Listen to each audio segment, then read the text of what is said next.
One day, while exploring Scarlet Meadows, we come across a large tree surrounded by blood and human remains. Tied to the tree by its arms, we see a human body cut in half with its head removed, and painted on one of the large branches is the word Behold.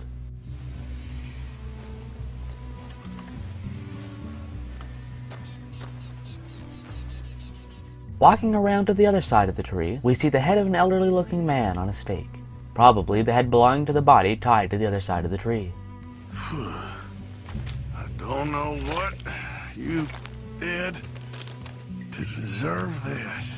In the man's mouth we find a piece of a map. Looking at the map, we can't really tell what it is. On the other side of the map is the word Me, written in what appears to be blood.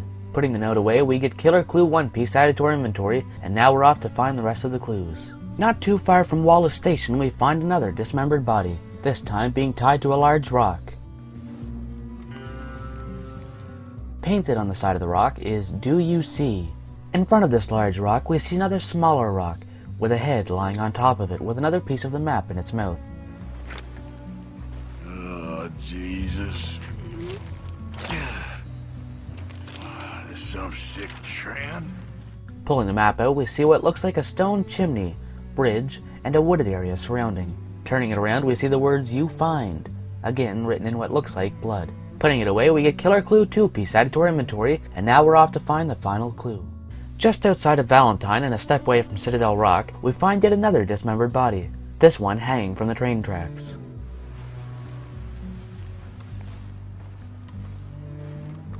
Now, I'm not quite sure why this wasn't spotted by someone else a lot sooner, but walking under the tracks, we see Look on My Works painted on the side of some rocks, as well as find the final severed head, this one stuck to a beam by a knife sticking through its eye. Through the eye, too.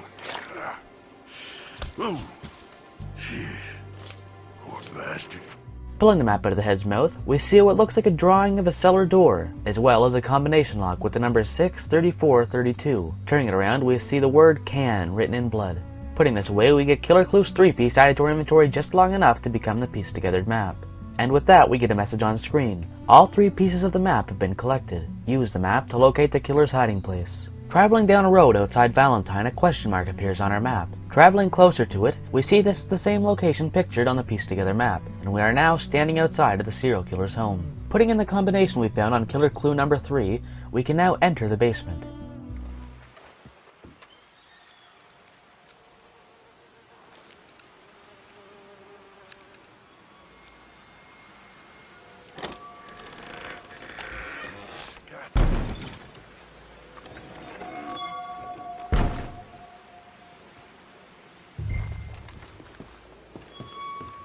Once our eyes adjust to the darkness of the room, we see a truly horrifying sight.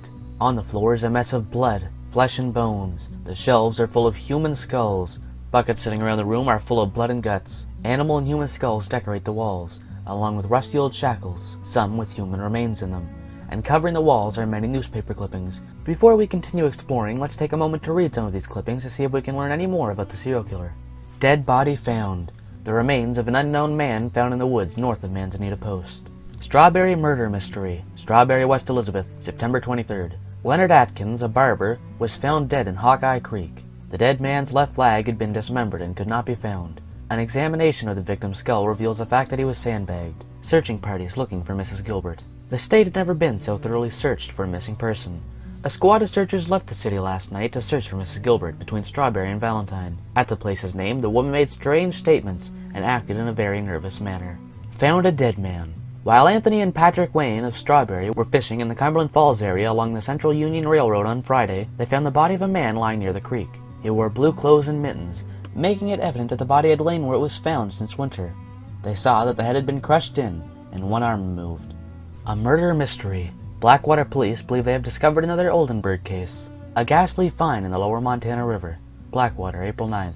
The mutilated body of a man without a stitch of clothing on it was found in the lower Montana River Tuesday. Half of the head was missing. The left leg was cut off at the knee, and both arms were gone, having been cut off close to the shoulder. The police believe that another murder mystery of a similar character to the Oldenburg case has been unearthed. The man had apparently been strangled to death. Around the neck were marks as though a rope had forced its way into the flesh. On the portion of the left leg remaining on the body were sharp cuts. There were bruises on the back also. And those are only some of the serial killer's crimes. There are even more clippings on the walls, but some are hard or even impossible to read. In the second room, we find human scalps and an arm hung from the ceiling. Behind those are a map, possibly used by the serial killer to keep track or plan his next murder.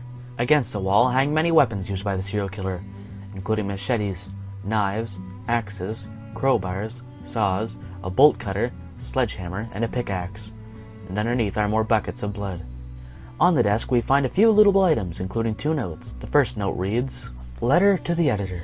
Dear Mr. Editor, I must say I am alarmed by the paucity of coverage your August journal has dedicated to the recent killings. The perpetrator of these crimes is clearly a man of great intelligence, power, and no small amount of cunning. He presents a clear and present danger to all readers of your publication, and most probably the writers of it as well. I would suggest you begin to treat him and his creations with the reverence they deserve. God help us all. Yours, a concerned citizen." And the other note reads, "Letter to Edmund, from Mother. My dear Edmund, what has gotten into you as of late? Our dinners together, which were once a pleasure to me, have become a terrible strain. You appear at times tired, distracted, febrile, and agitated, and sometimes all those things at once. It was a mistake for you to have ever moved out of home. While I approved of your decision to forego marriage in order to spend more time with me, I did not envisage it would be this kind of company. Maybe a wife is what you need after all. Your kindly neighbor has informed me of your comings and goings from your rooms at all hours of the night. Does this mean there is a close friendship your mother doesn't know about? I hope your taste in companionship has improved these past years, but I shall keep an open mind. I should like an explanation of all this from you presently. Your loving and concerned mother. P.S. I hope you're eating and sleeping and taking the laudanum Dr. Finkles gave you. That should improve your nerves somewhat." Looking over at the wall, we see a missing persons poster for Eliza Bloom. Turning around, we also see a small bed on the floor, with a chest beside it. On the chest is a pot and spoon, and beside it is a bucket full of human remains. Could this be hinting at the fact that Edmund is a cannibal? Walking into the third and final room of the basement, we see the most horrific scene yet. A human body hung up on the wall, ripped open and missing its head. On the chair and wall beside it are weapons, tools, and human skulls, and judging by the size of some of these skulls, some of its victims were children. On the floor is more flesh, bones, and meat buckets. On the table we see some legs, organs, and a head with a stitched-up mouth, and hanging above it, another dismembered torso with a head on a hook. Next to the wall near the entrance, we see crates of old Blood Eyes Kentucky bourbon, a camera pointing at the body that we seen when we first entered the room, and more skulls. Inspecting the knife found in the body's chest, we get attacked by Edmund, the serial killer himself.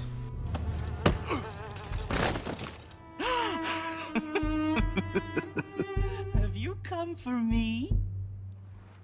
Or was this all nasty surprise? Or maybe it's both. Maybe it is a nasty surprise, even though you knew I was going to be here. Which is it?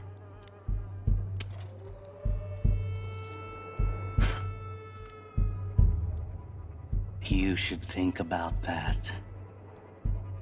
Save yourself thinking about what's about to happen. Now, I'm not going to lie. It's not going to be nice and fun. I mean, it'll be fun for me, but it won't be nice for you. At least, no one's found it nice so far. Maybe you'll be the first.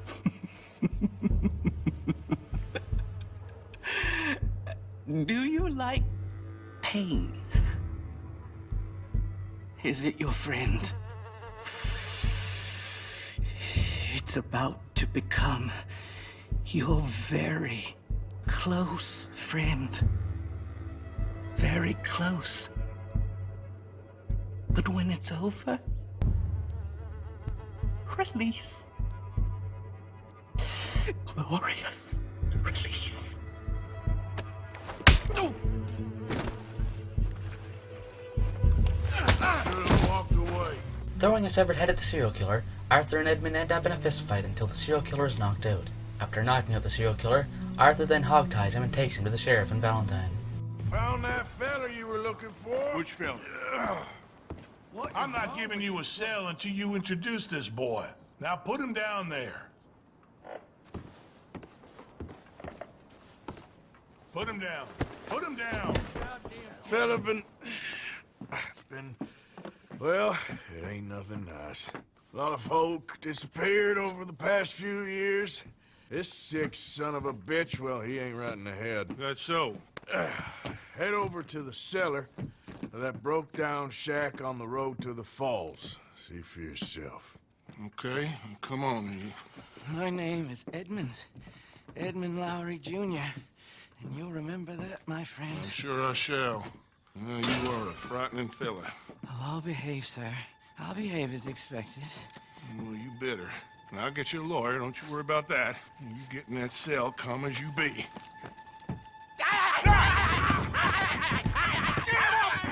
Get him off me! As the sheriff is trying to lock up the serial killer jumps on him, and we are forced to kill him.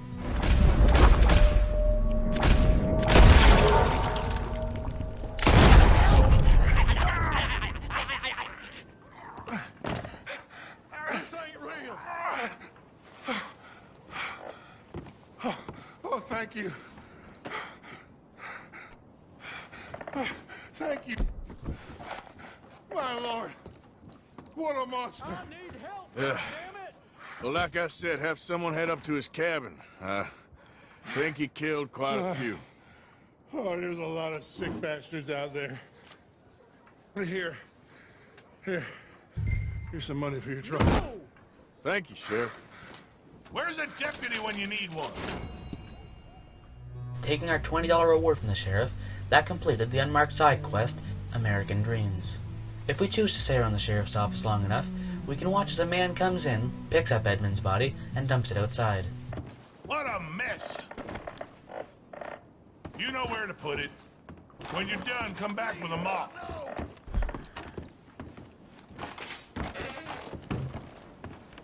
God above!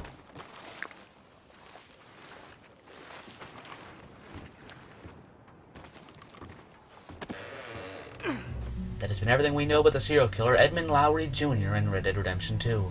Thank you for watching.